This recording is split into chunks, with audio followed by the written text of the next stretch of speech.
Hello friends, പത്രമാറ്റിൻ്റെ പുതിയ എപ്പിസോഡിലേക്ക് എല്ലാവർക്കും സ്വാഗതം. അപ്പോൾ അനാമിക ഭയങ്കര സന്തോഷത്തിലാണ് കേട്ടോ. കാരണം അങ്ങനെ ഒരു സീൻ കണ്ടതോടുകൂടി അനാമികയോട് ഭയങ്കര അനുകമ്പയും അതുപോലെ തന്നെ ഭയങ്കര സ്നേഹമൊക്കെയാണ് ജാനകിക്ക്. എങ്ങനെയെങ്കിലും ഇവിടെ നിന്ന് ഇങ്ങനെ പോകാതെ പിടിച്ചു നിർത്തണം എന്നാണ് ജാനകിയുടെ മനസ്സിൽ. അതിങ്ങനെ മനസ്സിലാക്കുന്ന അനാമികയും ഭയങ്കര സന്തോഷത്തിലാണ് കേട്ടോ. ഞാൻ വിചാരിക്കുന്നിടത്തേക്ക് കാര്യങ്ങൾ എത്തുന്നുണ്ടല്ലോ എന്ന് ഓർത്താണ് അനാമികയുടെ ഒരു സന്തോഷം. അങ്ങനെ ഓർത്തുകൊണ്ടിരിക്കുമ്പോഴേക്ക് റൂമിലേക്ക് വീണ്ടും വരുവാണ് കേട്ടോ ജാനകി. എന്നിട്ട് മോള് വിഷമിക്കേണ്ട കേട്ടോ എന്നൊക്കെ ഇങ്ങനെ പറയും. ജാനകി ഇങ്ങനെ കെട്ടിപ്പിടിച്ച് കരയുന്നു. എന്നിട്ട് ഞാൻ എന്താ അമ്മ ചെയ്യേണ്ടത്, അവൻ്റെ മനസ്സ് അവൾക്ക് കൊടുത്തല്ലോ, ഇനി എന്തെങ്കിലും അവൻ എന്നോട് നീര് പുലർത്താനായിട്ട് സാധിക്കുമോ, അവൻ അവളെയല്ലേ സ്നേഹിക്കുന്നത് എന്നൊക്കെ ഇങ്ങനെ വിഷമിച്ച് ഇങ്ങനെ കരഞ്ഞിങ്ങനെ കണ്ണീരൊക്കെ ഒഴുക്കി ഇങ്ങനെ പറയണം കേട്ടോ. നേരത്തേക്ക് ജാനകി പറയുന്നുണ്ട്, മോളെ ഇതൊന്നും കണ്ട് മോളിങ്ങനെ വിഷമിക്കേണ്ട, ഈ സാഹചര്യമൊക്കെ മാറും. അവൻ ഇങ്ങനെ ഒരു സ്വഭാവമേ ഇല്ലായിരുന്നു. അവൻ പഠിക്കുന്ന കാലത്ത് പോലും ഒരു പെൺകുട്ടിയെ പോലും സ്നേഹിച്ചിട്ടില്ല. ഇതിപ്പോൾ എന്താ സംഭവിച്ചത് എന്ന് എനിക്ക് അറിയത്തില്ല എന്നൊക്കെ ഇങ്ങനെ പറയുവാണ് കേട്ടോ. അന്നേരം അനാമിക പറയുന്നുണ്ട്, അങ്ങനെയല്ലമ്മേ, ഈ ആദർശേട്ടനും ഇതുപോലെ തന്നെ അല്ലായിരുന്നോ, ഒരു പെൺകുട്ടിയുടെ മുഖത്ത് പോലും നോക്കിയിട്ടില്ലായിരുന്നല്ലോ എന്നല്ലേ എല്ലാവരും പറഞ്ഞത്. എന്നിട്ട് എന്തായി, അയാൾ ഒരു പെൺകുട്ടിയെ സ്നേഹിക്കുക മാത്രമല്ല അതിലൊരു കുട്ടിയും കൂടിയുണ്ട്. അതുകൊണ്ട് തന്നെയാണ് അനിയുടെ അവസ്ഥയും. നിങ്ങളൊക്കെ ഒരുപാട് നിയന്ത്രിച്ച് വളർത്തിയതുകൊണ്ട് സ്വാതന്ത്ര്യം കിട്ടുമ്പോൾ അവരത് ദുർവിനിയോഗം ചെയ്യൂ. അതാണ് ഇവിടെ സംഭവിച്ചുകൊണ്ടിരിക്കുന്നത് എന്നൊക്കെ ഇങ്ങനെ പറയുവാണ് കേട്ടോ. അപ്പോഴേക്കും ഇനി ഞാൻ എന്ത് ചെയ്യണം, അവൻ്റെ മനസ്സിൽ എനിക്കൊരു സ്ഥാനമില്ല, പിന്നെ ഞാൻ എന്തിനാണ് ഇവിടെ ഇങ്ങനെ പിടിച്ചു നിൽക്കുന്നത്, അതൊന്നും പറ അമ്മ എന്നൊക്കെ ഇങ്ങനെ പറയുമ്പോഴേക്കും ജാനകി മോൾ അങ്ങനെ ഒന്നും ചിന്തിക്കരുത്. മോളിപ്പോൾ ഇവിടുന്ന് പോയിട്ടുണ്ടെങ്കിൽ അമ്മയ്ക്ക് അത് സഹിക്കാനായിട്ട് പറ്റത്തില്ല. മോളുടെ സ്ഥാനത്ത് വേറൊരു പെൺകുട്ടി എനിക്ക് കാണാനായിട്ട് പോലും കഴിയില്ല. അതുകൊണ്ട് മോൾ ഇവിടുന്ന് ഇങ്ങനെ പിടിച്ച് നിൽക്കണം. ഈ സാഹചര്യമൊക്കെ ഇങ്ങനെ മാറും, അമ്മയല്ലേ കൂടെ ഉള്ളത്, പേടിക്കേണ്ട എന്നൊക്കെ ഇങ്ങനെ പറഞ്ഞ് ആശ്വസിപ്പിച്ചിട്ട് ജാനകി അങ്ങ് പോവുകയാണ് കേട്ടോ.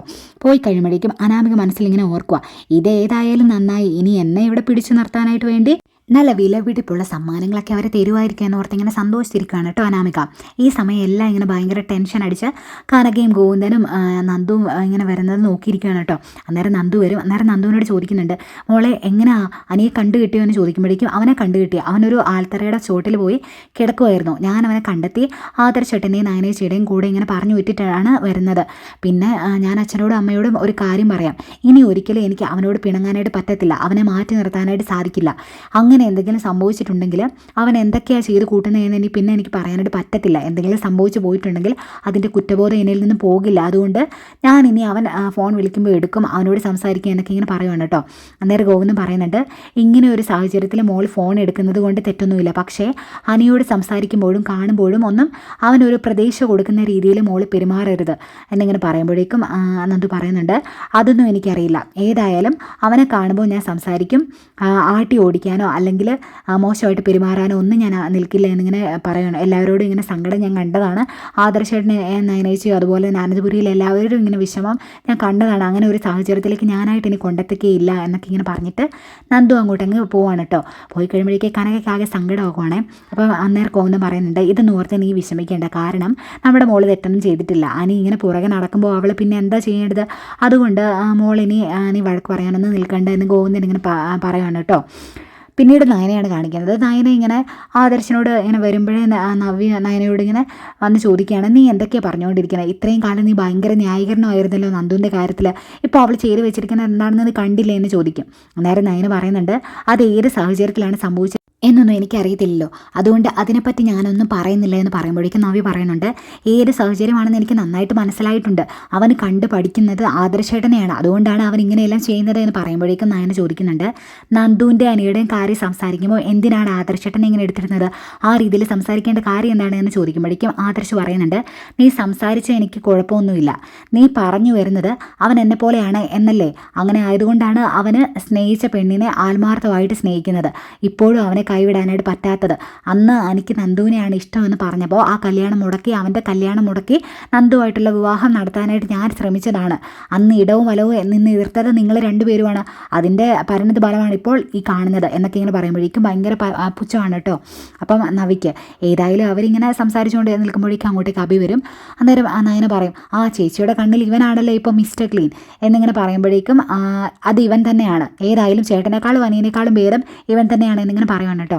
അന്നേരം ആദർശ് പറയുന്നുണ്ട്, നീ അങ്ങനെ പറയുന്നതിൽ എനിക്ക് തെറ്റൊന്നുമില്ല, പക്ഷേ നടന്ന കാര്യങ്ങൾ എന്താണെന്നും സംഭവിച്ചുകൊണ്ടിരിക്കുന്നത് എന്താണെന്ന് ഇവൻ നന്നായിട്ട് അറിയാമെന്ന് പറഞ്ഞിട്ട് നയനയോട് പറയാണ്, നമുക്ക് അങ്ങോട്ട് പോകാം, നീ ഇങ്ങോട്ട് വാടി എന്നിങ്ങനെ പറഞ്ഞിട്ട് ആദർശ് നയനയും കൂടെ അങ്ങോട്ട് പോവാണ് കേട്ടോ. അവരങ്ങ് പോയി കഴിയുമ്പോഴേക്കും നവ്യ പറയാണ്, ഇപ്പം എല്ലാവരും കുറ്റപ്പെടുത്തുന്നത് അവരെയാണ്, അതിൻ്റെ കൂടെ നിൻ്റെ കൂടെ ചീത്തയാക്കാൻ വേണ്ടിയിട്ടാണ് എല്ലാവരും പറയുമ്പോൾ നിന്നെ കുത്തി പറയുന്നത്, അതേതായാലും ഞാൻ അനുവദിച്ച് കൊടുക്കില്ല എന്നൊക്കെ ഇങ്ങനെ നവ്യ പറയും കേട്ടോ. അന്നേരം ചെറിയൊരു ടെൻഷനാണ് കേട്ടോ അബിക്ക്. അപ്പം അന്നേരം അബി ഇപ്പോൾ ചോദിക്കുന്നുണ്ട്, നീ എന്തിനാ ഇതൊക്കെ ഇങ്ങനെ പറഞ്ഞ് അവരോട് വഴക്കിടാനായിട്ട് പോകുന്നത് എന്ന് ചോദിക്കുമ്പോൾ അന്നേരം നവ്യ പറയുന്നുണ്ട്, ഞാൻ വഴക്കിടാൻ പോയതൊന്നുമല്ല, ഉള്ള കാര്യമാണ് പറഞ്ഞത്, ഇതൊക്കെ കാണുമ്പോൾ പിന്നെ പറയാതിരിക്കുന്നത് എന്തിനാണെന്ന് ചോദിക്കും. അന്നേരം അബി ഒരു മുഴക്കം മുമ്പേ ഇങ്ങനെ എറിയാണ് കേട്ടോ, നീ ഇനി എന്തെങ്കിലുമൊക്കെ സംസാരിക്കുമ്പോൾ എന്നെ കൊച്ചാക്കാൻ വേണ്ടി അവരെന്തെങ്കിലുമൊക്കെ വിളിച്ച് പറയും എന്നൊക്കെ, എന്തെങ്കിലുമൊക്കെ കഥ മെനഞ്ഞ് നിന്നോട് പറയാം, അതൊന്നും നീ വിശ്വസിക്കാൻ പോയേക്കരുത് കേട്ടോ എന്നിങ്ങനെ പറയുക. അന്നേരം നവ്യ പറയുന്നുണ്ട്, ഇനി എന്തെങ്കിലും തെളിവോടുകൂടി എന്നോട് സംസാരിച്ചാൽ അല്ലാതെ ഞാനൊന്നും വിശ്വസിക്കാനായിട്ട് പോകുന്നില്ല. ഇപ്പോൾ തന്നെ അനിയുടെയും നന്ദുവിൻ്റെയും കാര്യം കണ്ടില്ലേ, നന്ദു ചെയ്തത് തെറ്റാണ്, അതുപോലെ അനിയും ചെയ്തത് തെറ്റാണ്, ഇവരൊക്കെ എന്താ ഇങ്ങനെ എന്നറിയില്ല, അതൊക്കെ വെച്ച് നോക്കുമ്പോൾ അഭിയാണല്ലോ എന്നുള്ള രീതിയിൽ ഇങ്ങനെ വേദം എന്നൊക്കെ ഇങ്ങനെ നവ്യ സംസാരിക്കുകയാണ് കേട്ടോ. അതായത് അഭി മനസ്സിലിങ്ങനെ ഓർക്കുവാണ്, തെളിവ് എനിക്കെതിരാണ്, തെളിവിന് അനഘയാണ് ഒരേ ഒരു കാരണം, അതുകൊണ്ട് എത്ര പെട്ടെന്ന് അവളെ അങ്ങ് ഇല്ലാതാക്കണം എന്നൊക്കെ ഇങ്ങനെ സമയം അബി ഇങ്ങനെ മനസ്സിലിങ്ങനെ പോവുകയാണ് കേട്ടോ അബിയുടെ മനസ്സിലൂടെ. ഏതായാലും ഈ പ്രശ്നമൊക്കെ കഴിഞ്ഞ് റൂമിൽ വന്ന് വിഷമിച്ചിരിക്കുകയാണ് അനി. അന്നേരം അങ്ങോട്ടേക്ക് ജാനകി വരുന്നിട്ട് പറയുന്നുണ്ട്, നീ ഇങ്ങോട്ട് റൂമിലേക്ക് കിടക്കേണ്ടത് അപ്പുറത്തെ റൂമിലാണ്, അതായത് നിൻ്റെ അനാമികയുടെ റൂം, അവിടെ നീ കിടന്നാൽ മതി എന്ന് പറയുമ്പോഴേക്കും അനി പറയുന്നുണ്ട്, എനിക്ക് ആ റൂമിൽ കിടക്കുന്നത് ഇഷ്ടമല്ല, അവൾക്ക് എന്നെ ഇഷ്ടമല്ല, പിന്നെ എന്തിനാ അമ്മ ഞാൻ ഇങ്ങനെ നിർബന്ധിക്കുന്നത് എന്ന് ചോദിക്കും. ജാനകി പറയുന്നുണ്ട്, അങ്ങനെയല്ല, ഈ വീട്ടിലെ കാര്യങ്ങൾ മുന്നോട്ട് പോകുന്നത്, ഇവിടെ വിവാഹം കഴിച്ച എല്ലാവരും ഒരു റൂമിലാണ് കിടന്നുറങ്ങുന്നത്, അച്ഛനും അമ്മയും പോലും ഇപ്പോഴും ഒരു റൂമിലാണ്, പിന്നെ നിനക്കെന്താ പ്രത്യേകത, അതുകൊണ്ട് നിന്നെ ഇവിടെ കിടത്താനായിട്ട് ഞാൻ സമ്മതിക്കത്തില്ല, നീ ഇവിടെ കിടന്നിട്ടുണ്ടെങ്കിൽ ശരിയാകത്തില്ല, അതുകൊണ്ട് എഴുന്നേക്കട എന്നിങ്ങനെ പറഞ്ഞ് വിളിച്ചിങ്ങനെ എഴുന്നേൽപ്പിക്കുകയാണ് കേട്ടോ. അന്നേരം എതിർക്കുന്നുണ്ട് അനി, പക്ഷേ ജാനകി ഒരു തരത്തിൽ ഇങ്ങനെ വിട്ടുവീഴ്ച ചെയ്യുന്നില്ല. അനി അവിടെ നിന്ന് ഇങ്ങനെ വിളിച്ചുകൊണ്ട് പോയിട്ട് അനാമികയുടെ റൂമിലേക്ക് ഇങ്ങനെ കൊണ്ടുവരിക. അന്നേരം അനാമിക അവിടെയാണെങ്കിൽ ദേഷ്യപ്പെട്ടിരിക്കുകയാണല്ലോ, അനിക്കിട്ട് രണ്ട് പൊട്ടിക്കാനുള്ള കലിപ്പ് മൊത്തം ഉണ്ട്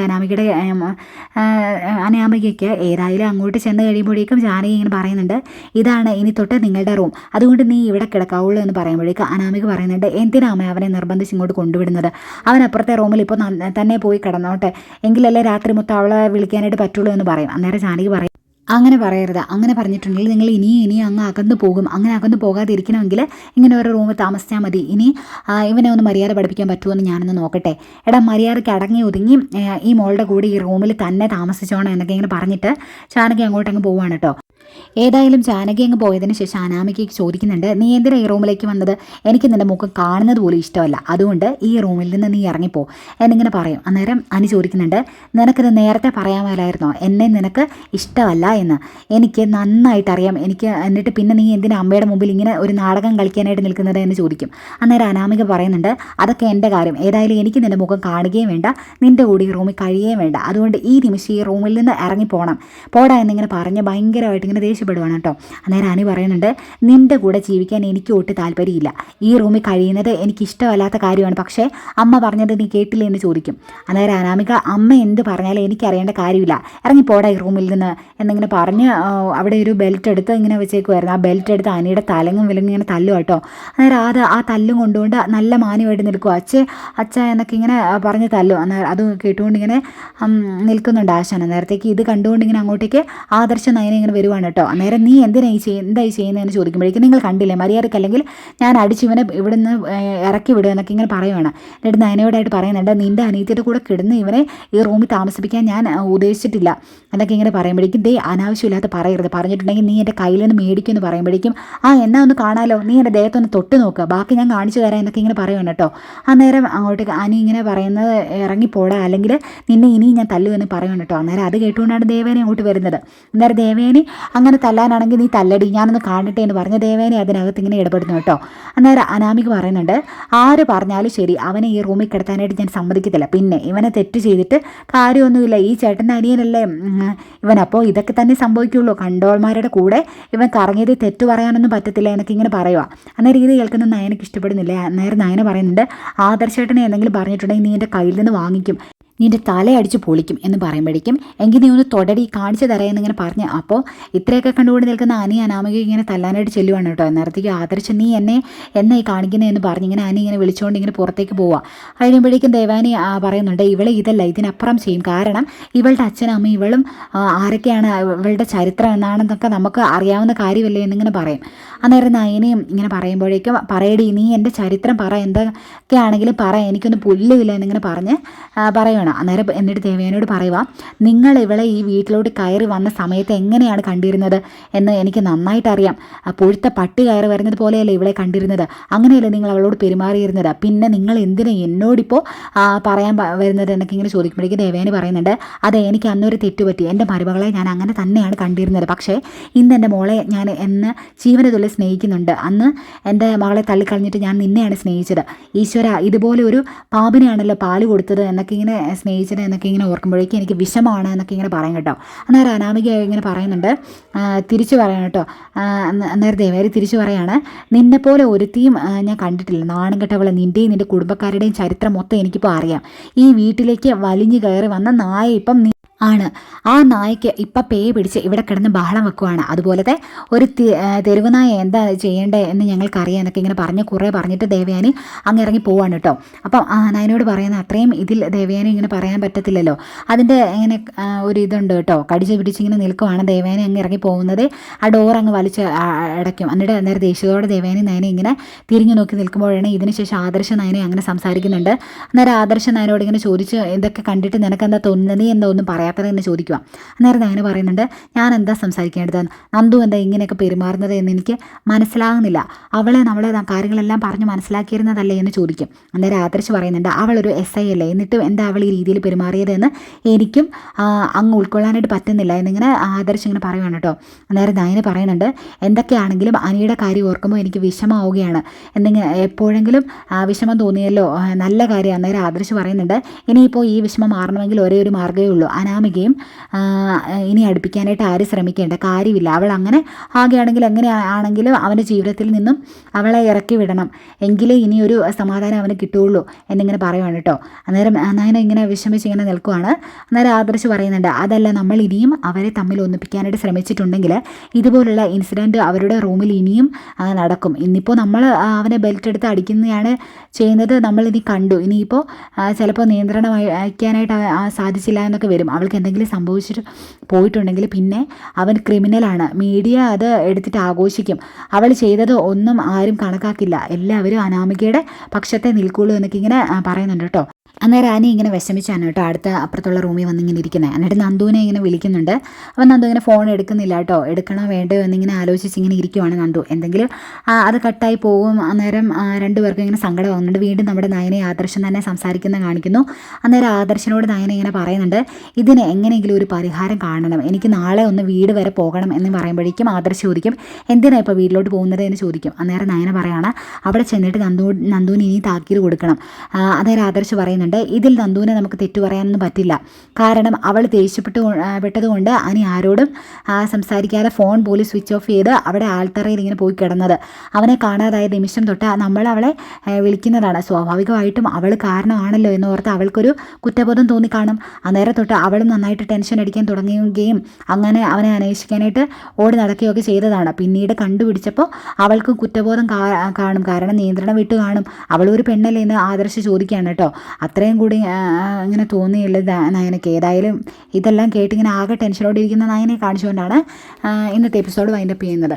അപ്പോൾ നാളെ എന്തൊക്കെയാണ് നമുക്ക് കണ്ടറിയാം. ഈ ചാനൽ സബ്സ്ക്രൈബ് ചെയ്യാത്തവരുണ്ടെങ്കിൽ ഒന്ന് സബ്സ്ക്രൈബ് ചെയ്യണേ, അതുപോലെ ലൈക്ക് ചെയ്യാനും ഷെയർ ചെയ്യാനും മറക്കരുത്. Okay, bye bye.